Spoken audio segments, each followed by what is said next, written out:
کراچی میں بارش کا سلسلہ وقفے سے جاری. صدر آئی چندری گڑھ روڈ، گلشن اقبال، گلستان جوہر سمیت مختلف علاقوں میں کہیں ہلکی کہیں تیز بارش. موسم خوشگوار. کراچی میں مانسون کا نیا اسپیل داخل. محکمہ موسمیات کی آج سے 7 اگست تک موسلا دھار بارش کی پیشگوئی. 2 روز سے جاری بارش نے شہر کا حلیہ ہی بگاڑ دیا. صدر سمیت کئی مقامات پر بارش کا پانی جمع.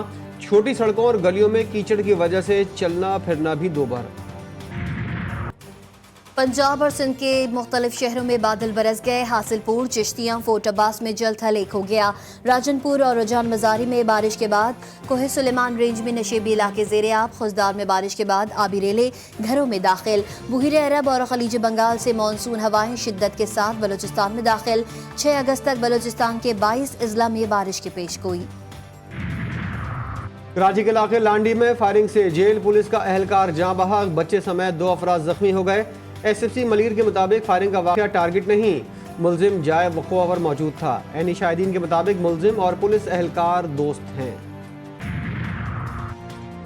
شہر قائد میں ڈاکوؤں نے ایک ہی روز میں 2 گھروں کے چراغ گل کر دیے.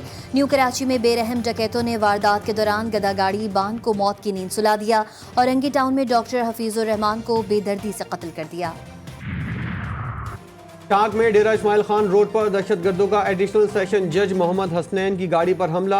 2 پولیس اہلکار شہید، 2 زخمی. گاڑی میں جج سمیت 3 افراد محفوظ رہے.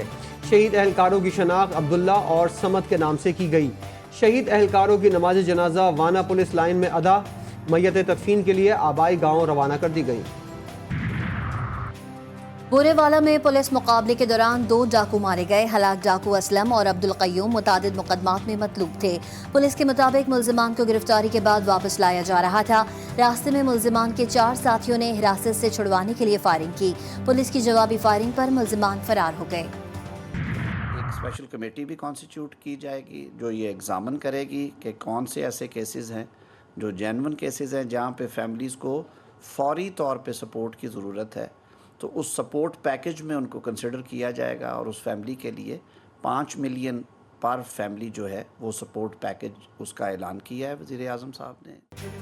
حکومت کا لاپتہ افراد کے لواحقین کی داد رسی کے لیے بڑا فیصلہ. 5 سال سے لاپتہ افراد کی فیملی کے لیے 50 لاکھ روپے کے پیکج کا اعلان. ہر لاپتہ فرد کے اہل خانہ کو 50 لاکھ روپے دیے جائیں گے. معاشی اقدام کے ساتھ نادرہ، پاسپورٹ اور وراثت کے قانونی مسائل کو بھی حل کیا جائے گا. وزیر قانون اعظم نذیر تاڑڑ کہتے ہیں لاپتہ افراد کے معاملے پر کمیٹی بنائی جائے گی. خصوصی کمیٹی لاپتہ افراد کے کیسز دیکھے گی.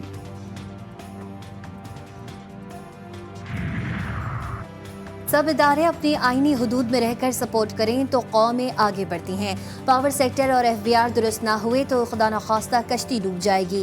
وزیر اعظم شہباز شریف کا کابینہ اجلاس سے خطاب. کہتے ہیں بجلی بحران حل کرنا اتحادی حکومت اور پوری قوم کا ایجنڈا ہے. اس پر سیاست عوام کی توہین کے مترادف ہے.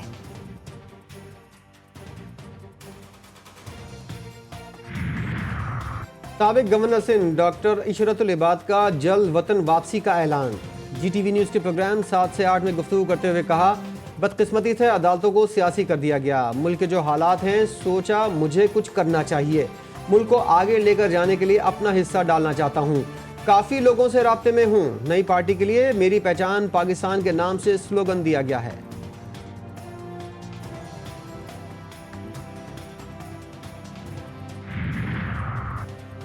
حکومت پر لاقانونیت کا الزام. چیئرمین PTI بیرسٹر گوہر علی خان کہتے ہیں اگر 13 ججوں کے فیصلے کے خلاف آپ کچھ کرتے ہیں تو یہ لاقانونیت ہے. ڈاکٹر شاہد صدیق کے قتل، رکن قومی اسمبلی حاجی امتیاز کو اٹھانے اور رہنماؤں کو دھمکیوں کی مذمت. کہا محمود اچکزئی کو مذاکرات کے لیے بانی PTI کی تائید حاصل ہے.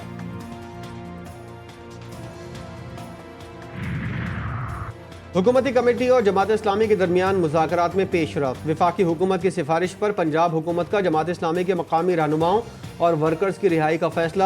جماعت اسلامی کا راولپنڈی میں دھرنا جاری. احتجاج کا دائرہ کار بڑھانے کا اعلان.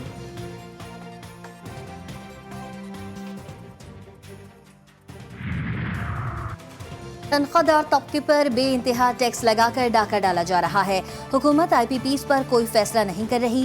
بجلی کے بل سیاست نہیں بلکہ عوام کا مسئلہ ہے۔ امیر جماعت اسلامی حافظ نعیم الرحمان کا ویڈیو لنک کے ذریعے دھرنے کے شرکاء سے خطاب، بولے فری پیٹرول ختم کرنے سے 250 یا 300 ارب روپے ملیں گے، عوام کو ریلیف دیں اور جاگیرداروں پر ٹیکس لگائیں۔ پی ٹی آئی رہنماؤں کو گرفتاری کا خوف، جماعت اسلامی کے دھرنے میں شرکت کے بعد واپس چلے گئے۔ شعیب شاہین شہریار ریاض کو پی ٹی آئی اور جماعت اسلامی کے کارکنوں نے حصار میں لے کر روانہ کیا۔ دونوں رہنما دھرنے کی بیک سائیڈ سے موٹر سائیکل پر بیٹھ کر نکل گئے۔ راولپنڈی پولیس پی ٹی آئی رہنماؤں کو گرفتار کرنے کے لیے پہنچی تھی۔ تحریک انصاف اور جمعیت علماء اسلام کے درمیان اتحاد سے متعلق پیش رفت، پی ٹی آئی اور جے یو آئی کی مذاکراتی کمیٹیوں کی ملاقات طے پا گئی۔ پہلا اجلاس منگل کو ہوگا۔ ملاقات میں جے یو آئی سربراہ مولانا فضل الرحمان بھی شریک ہوں گے۔ پی ٹی آئی اور جے یو آئی نے 5 رکنی کمیٹیاں تشکیل دی ہیں۔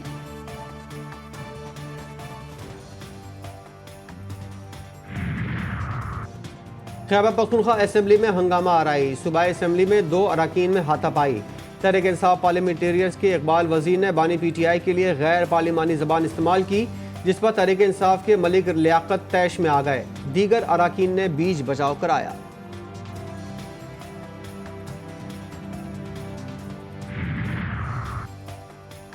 حماس کے شہید رہنما اسماعیل ہنیہ اور ان کے محافظ کی نماز جنازہ دوحہ میں ادا کر دی گئی۔ لوزیل کے قبرستان میں سپرد لحد کر دیا گیا۔ نماز جنازہ میں امیر قطر، حماس رہنما خالد مشعل، فلسطین کی مختلف تنظیموں کے سربراہان سمیت ہزاروں افراد نے شرکت کی۔ امیر جماعت اسلامی حافظ نعیم الرحمان بھی نماز جنازہ میں شریک ہوئے۔ اسماعیل ہنیہ اور کمانڈر فواد شکر کی شہادت، حزب اللہ نے اسرائیل پر 60 میزائل داغ دیے۔ اسرائیلی آئرن ڈوم پھر ناکام، 45 میزائل نشانے پر لگے۔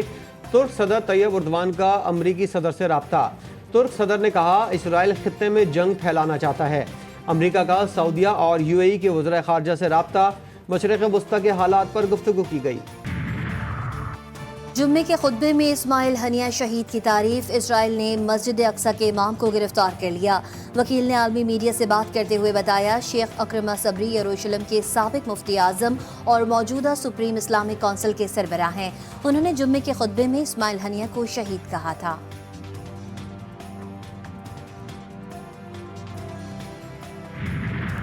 The resolution to the House. The question is that the resolution as moved be adopted. All those in favor of the resolution may say aye. All those against it may say no. I think ayes have it and consequently the resolution is adopted unanimously. قومی assembly میں فلسطین کے حق اور اسماعیل ہنیہ کے قتل کے خلاف قرارداد منظور۔ نائب وزیر اعظم اور وزیر خارجہ اسحاق ڈار نے قرارداد ایوان میں پیش کی۔ قرارداد میں کہا گیا ہے کہ اسرائیلی مظالم کی وجہ سے 40,000 سے زائد فلسطینی شہید ہوئے۔ پاکستان ہر قسم کی دہشت گردی کی مخالفت کرتا ہے۔ یہ ایوان اسرائیلی مظالم کو مسترد کرتا ہے۔ قرارداد میں غزہ میں فی الفور سیز فائر کا مطالبہ بھی کیا گیا۔ پارلیمنٹ ہاؤس میں اسماعیل ہنیہ کی غائبانہ نماز جنازہ، وفاقی وزراء اور اپوزیشن ارکان کی شرکت۔ اسماعیل ہنیہ کی شہادت سے امن کی کوششوں کو بڑا دھچکا، پوری دنیا اسماعیل ہنیہ کی شہادت پر اشکبار ہے۔ وزیر اعظم شہباز شریف کا قومی اسمبلی میں اظہار خیال، بولے مسئلہ فلسطین پر آنکھیں بند کرنے سے کام نہیں چلے گا۔ فلسطین ایک مقتل گاہ بن چکا ہے، وہاں کھلم کھلا عالمی قوانین کی دھجیاں اڑائی جا رہی ہیں۔ ہزاروں شہیدوں کا لہو انصاف کو پکار رہا ہے۔ قراردادوں سے کچھ نہیں ہوگا، ہمیں یہ دیکھنا ہوگا کہ کیا اسرائیل زیادہ مضبوط ہے یا مسلم دنیا کمزور ہے۔ Chairman P T I barrister Gohar کا قومی اسمبلی میں اظہار خیال، او آئی سی کانفرنس نہ بلانے کو موجودہ حکومت کی ناکامی قرار دیا۔ کہا ہمیں صرف اسرائیل کے خلاف یکجہتی کی ضرورت نہیں، لیکن جب آپ اپنوں کو ہی نہ جوڑ سکیں تو اسرائیل کے خلاف کیا بلاک بنائیں گے۔ موجودہ حکومت میں سب سے زیادہ انسانی حقوق کی خلاف ورزیاں ہوئی ہیں۔ حماس رہنما اسماعیل ہنیہ کی شہادت پر ملک بھر میں یوم سوگ، اسلام آباد سمیت مختلف شہروں میں غائبانہ نماز جنازہ کے اجتماعات، شہید کے بلند درجات کے لیے دعائیں، فلسطینیوں سے اظہار یکجہتی۔ ناروے کپ میں قومی اسٹریٹ چائلڈ فٹ بال ٹیم نے سیمی فائنل ہار کر دل جیت لیے۔ میگا ایونٹ کے سیمی فائنل میں پاکستان کو شکست ہوئی۔ میچ کا فیصلہ 4-3 سے پینلٹی ککس پر ہوا۔ قومی ٹیم آج تیسری پوزیشن کے لیے ناروے کے کلب سے مقابلہ کرے گی۔